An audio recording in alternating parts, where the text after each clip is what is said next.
Jailbreak News Update. We have lots of topics to dive into here, lots of developments on the PS4, finally some movement happening on the PS5 as well, with the new DLC fix release, and some other kstuff related stuff that we're going to cover here in this video. But before we get into that, let's go ahead and cover some of the PS4 developments. Lots of Blu-ray developments happening since my last update. So starting of course with the new lapse version 1.2. This version of the Blu-ray exploit, the latest version, now includes the asynchronous I/O or AIO fix, which fixes the black screen and save data corruption issues without you having to add the AIO fix plugin in Gold Hen. So you don't need that plugin anymore. You can disable that plugin if you were using it and just load this new version of the ISO on the disc, and then it will apply the fix automatically when it successfully jailbreaks the console. And then it will load your payload like Gold Hen or any other payload that you have there. So since the fix is automatically applied, you'll be able to run your games without getting that black screen or save data issue anymore. Every time you load the disc, the fixes will be automatically applied. Now, for the people still running the older versions of the ISO, if you're not able to burn the latest version and you're stuck with the older version on the disc, then you can load this payload separately. It has been provided as a separate payload. If you go onto the repo down to step 7 here, you can see that the payload is provided separately, so you can just load the exploit from the disk using the older version and then send the payload separately using a payload injector like Netcat GUI or Payload Guest on the console itself. That homebrew application can be used to load the payload, but you do need to have the bin loader server enabled in the Gold Hen settings, and you also need to make sure that you're using Gold Hen version 2.4 B18.5 or higher, because any older version did not support loading .elf payloads. It's only 2.4 B18.5 and higher that support loading ELF payloads from the bin loader, because previously the bin loader would only load .bin payloads. So it would not accept this payload on an older version of Gold Hen, so make sure you're using the latest version. I've also done a video already that covers this, which I'll leave linked in the video description if you want more detail on how to set this up to get the fix applied. But best case scenario is just to burn the latest version to the disk so that the patch is applied automatically when you load it. Not only that, but the PS3 WebKit versions of the exploits have also been updated to include this fix, so it will fix the black screen and save data corruption as soon as you load the jailbreak before it loads the payload. That is all included here as well. So this version from Al-Aziv here supports firmware 7.0 to 9.60, loading the jailbreak from the web browser, and you can see that the AIO fix has been added for 7.5x firmwares. Previously it was added for 8.00 to 9.60, I believe. But now it supports 7.5x up to 9.60 and hopefully 7.0 up to 9.60 in the future as well. And of course, Chameleon's version at kmeps4.github.io/ps3, that version has also been updated for 9.00. If you're using that version to load the jailbreak, it will also apply the fixes automatically so that you do not need the Gold Hen plugin applied with the AIO fix to fix the black screen and save data corruption. So that's what's been going on there with the Blu-ray and the web browser exploit. Another issue that was also discovered is that some people were not getting the notifications when loading up the Blu-ray disc, and that is because there is a setting in your notification settings that can block notifications when playing videos. It's called Disable Pop-ups while playing video. So if you have that option enabled in your notification settings on the PS4, you will not get the pop-ups that say, you know, Gold Hen has been loaded or jailbreak failed, reboot, or the AIO patch being applied. None of those notifications will show up when running the Blu-ray disc if you have that option enabled. So make sure that setting is unchecked in your notification settings so that you will get the notifications if you were running into that issue.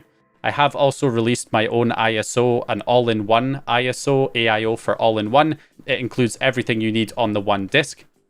So what I did is I updated the payload logic on the USB payload ELF file so that instead of just loading from the USB or hard drive, it can also load the payload, the Gold Hen payload, from the disk itself if there's no payload found on the USB or hard drive. That way it keeps the same payload logic, making it easy to update the Gold Hen payload on the USB if you need to in the future to update it.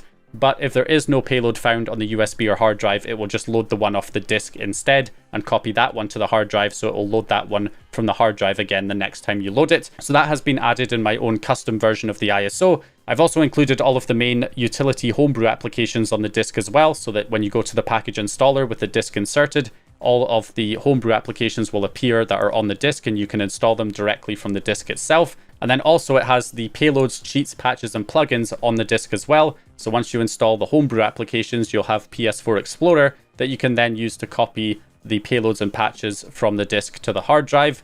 And then you'll be able to, run the payloads in Payload Guest and install the cheats, patches, and plugins using PS4 Cheats Manager, which is also installed off the disk.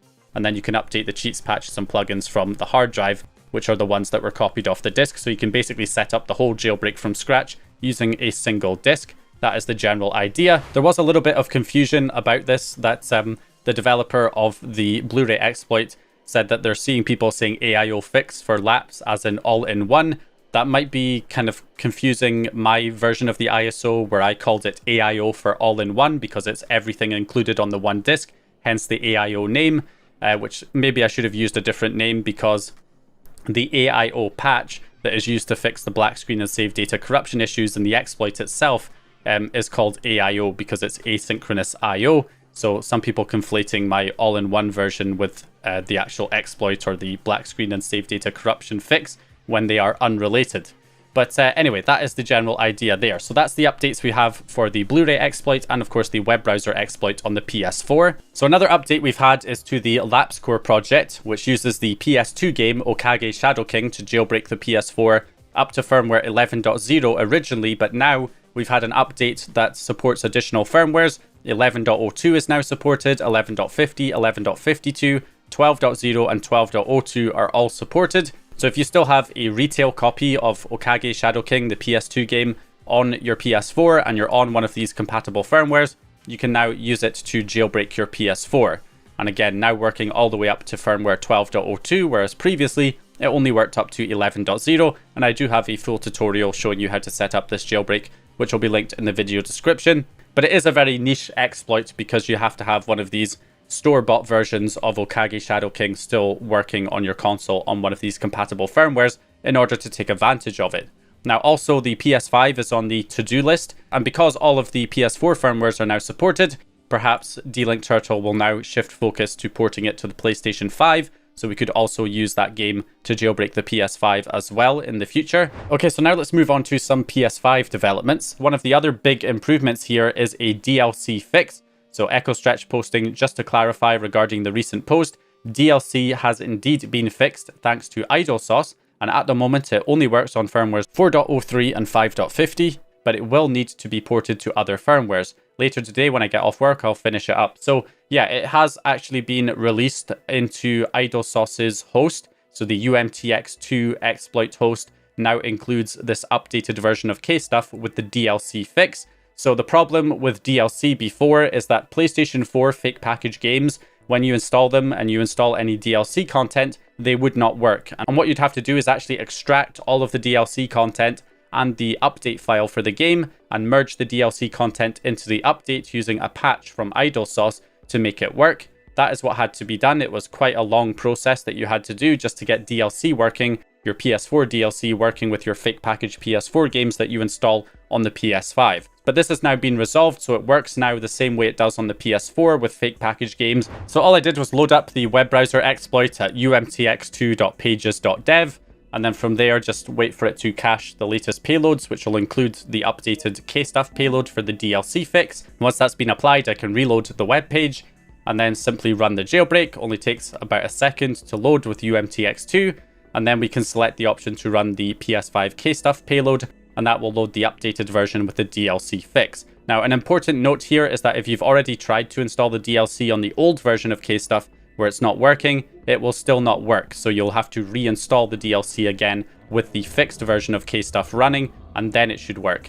And obviously you need to have the latest update installed for the game as well, or a high enough update that supports the DLC in order for that DLC to show up in game.